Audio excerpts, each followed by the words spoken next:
Hello students, मैं विशाल गुप्ता आपका teacher. कैसे हो आप सब स्टूडेंट्स। इस वीडियो में मैं आपको क्लास 12 का जो हमारा सब्जेक्ट है इंडियन इकोनॉमिक डेवलपमेंट का, उसका chapter number 10 environment and sustainable development करवाने जा रहा हूं। तो गाइस स्टार्ट करते हैं इस चैप्टर में। सबसे पहले कि कंसेप्ट ऑफ इन्वायरमेंट क्या होती है। So environment is defined as all thing those conditions and their effects which influence human life. वो सारी कंडीशंस जो इफेक्ट करती हैं ह्यूमन लाइफ को। It is sum total of surroundings and totality of resources that affect our existence and quality of our life. तो वो सारी totality of resources जो हमारे लाइफ की क्वालिटी पे असर डालती हैं, उसको हम क्या बोलते हैं, इन्वायरमेंट। और रिसोर्सेज जिसकी हम बात कर रहे हैं वो क्या होते हैं, air, water, land and their relationship with each other which affects human beings and their other creatures also. और वो सारी चीज़ों को मिला के इन्वायरमेंट बनता है। अगर हम आगे बात करें सिग्निफिकेंस ऑफ इन्वायरमेंट क्या होता है, सबसे पहली बात कि इन्वायरमेंट का इंपॉर्टेंस क्या है। Environment offer resources for production, क्योंकि इससे हमें रिसोर्सेज फॉर प्रोडक्शन मिलते हैं, मतलब रॉ मटेरियल के फॉर्म में, एयर के फॉर्म में, वाटर के फॉर्म में, लैंड से निकलने वाले प्रोडक्ट्स के फॉर्म में, पेड़ों के फॉर्म में, ठीक है, वुड के फॉर्म में, फ्रूट्स वेजिटेबल्स के फॉर्म में, ठीक है जी। एनवायरनमेंट सस्टेन लाइफ, जैसे कि हम पता है कि हम लैंड पे, एयर पे, वाटर पे निर्भर हैं, तो ये हमारी लाइफ को जिंदा रखने के लिए हमें जीवन देने में सहायक होते हैं। सो एनवायरनमेंट एब्जॉर्ब्स वेस्ट। तो जितने भी हम वेस्ट करते हैं, चाहे वो ह्यूमन वेस्ट है, चाहे वो हमारे इंडस्ट्री की वेस्ट है, चाहे वो हमारे घरों से निकलने वाली वेस्ट है, जितनी भी पोल्यूशन वाली वेस्ट है, वो सारी एनवायरनमेंट एब्जॉर्ब कर लेता है। Environment enhances quality of life, ये हमारी क्वालिटी ऑफ लाइफ को बढ़ाता है। अगर अच्छा एनवायरनमेंट है तो हमारी हेल्थ भी अच्छी होती है। बच्चों आगे डिस्कस करते हैं एनवायरमेंटल क्राइसिस क्या है। We have come to know, सबसे पहले carrying capacity of environment. So carrying capacity permits exploitation of resources only to the extent that the total resources endowment doesn't deplete.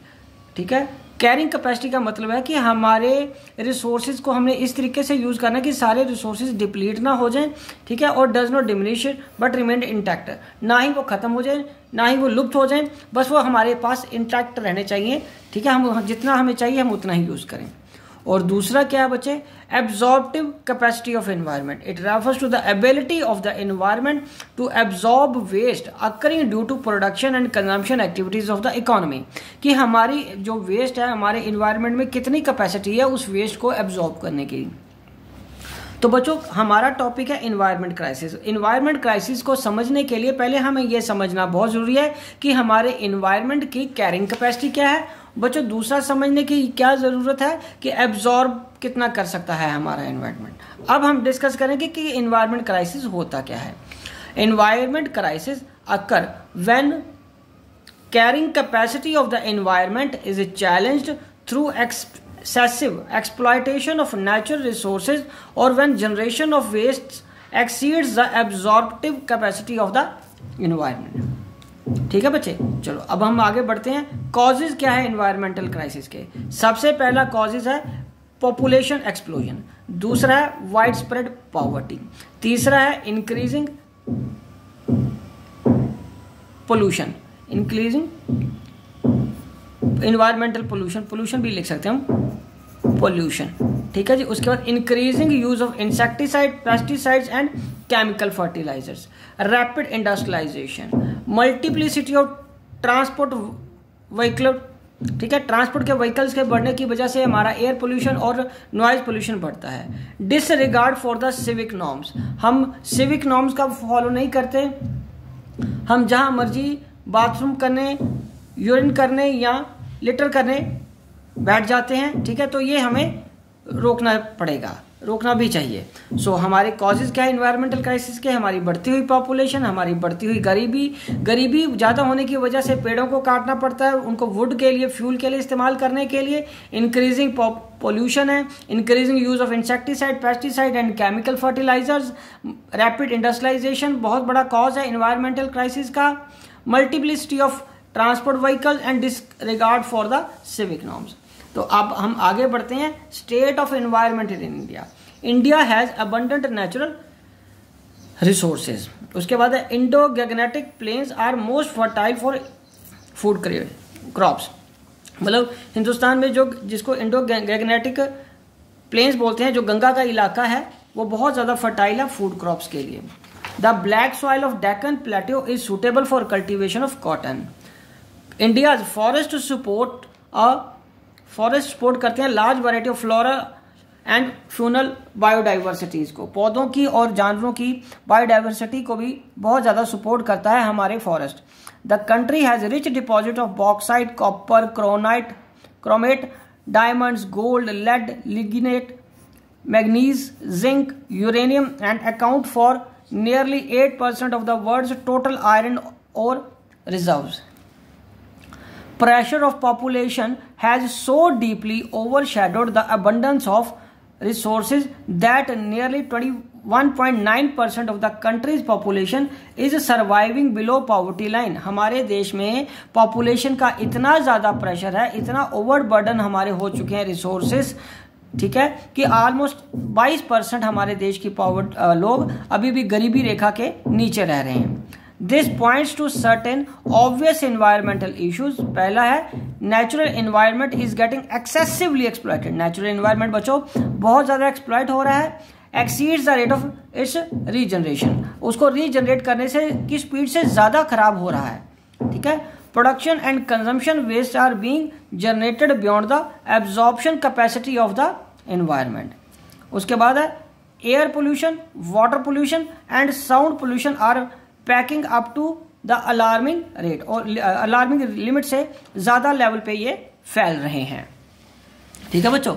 चलो अब हम आगे बढ़ते हैं। Dichotomy of environmental degradation in India, poverty induced environmental degradation and affluence induced environmental degradation. बच्चों ये जो lines headings के फॉर्म में लिखी है, इसमें से क्वेश्चन बनता है, ठीक है बच्चों। तो चलो हम आगे बढ़ते हैं।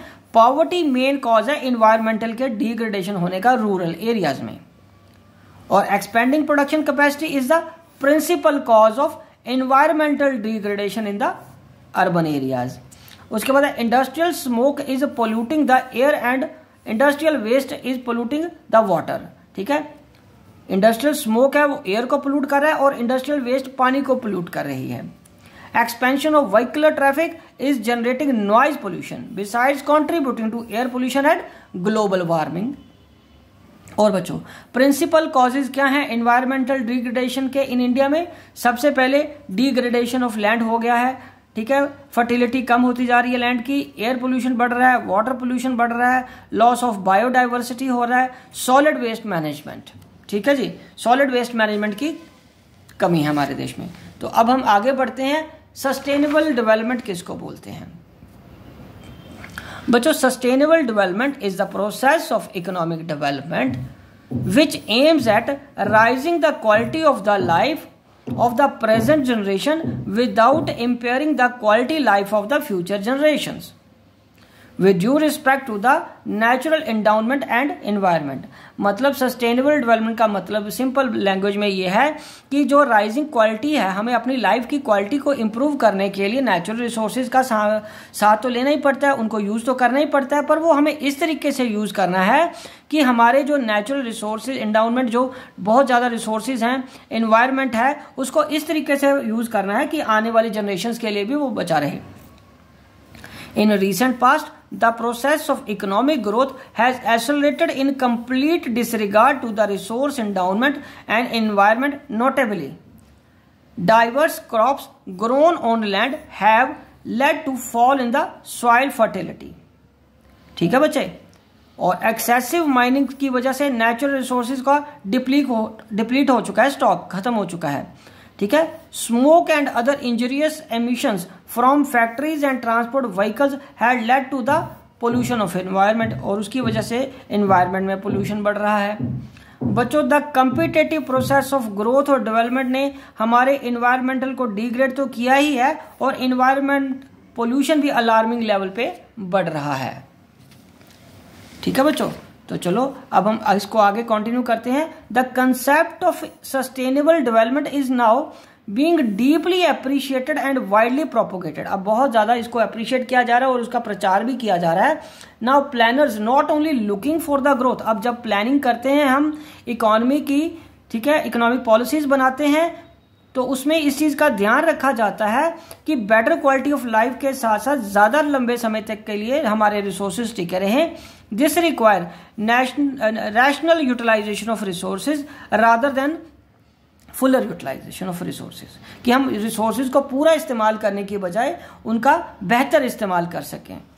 कम से कम इस्तेमाल करके हम कितना ज़्यादा फ़ायदा ले सकते हैं उसके बारे में सस्टेनेबल डेवलपमेंट ग्रोथ के पॉइंट ऑफ व्यू से प्लानर्स पॉलिसीज़ बना रहे हैं। Strategies for sustainable development, reliance on non conventional resources of energy like thermal and hydro power plants, LPG, गोबर gas in rural areas, wind power, solar power, mini hydel plants, ये हमारे लिए non conventional sources हैं जिसके लिए जो हमें sustainable development के लिए बहुत ज़रूरी हैं। ठीक है जी। और उसके बाद 6 पॉइंट है, हमारी जो ट्रेडिशनल नॉलेज एंड प्रैक्टिस है is important for biodiversity conservation के लिए। CNG का इस्तेमाल हमें करना चाहिए अर्बन एरियाज के लिए, और बायोपेस्ट कंट्रोल का भी सिस्टम हमारे को अपनाना पड़ेगा। ठीक है बच्चों, तो बच्चों इसी के साथ ये टॉपिक्स भी पूरे होते हैं इस चैप्टर के, और ये जितने भी टॉपिक्स हैं इसके ये बड़े इंपॉर्टेंट क्वेश्चन बनते हैं। आई होप कि ये चैप्टर आपको अच्छी तरह समझ आ गया होगा। ये पूरा चैप्टर कंप्लीट हो गया, मैंने एक ही वीडियो में सारा कर दिया है। ठीक है जी। आप इसी तरह मेरे चैनल को सब्सक्राइब करके वीडियोस देखते रहिए और अपना कोर्स कंप्लीट करते रहिए। Wishing you good luck.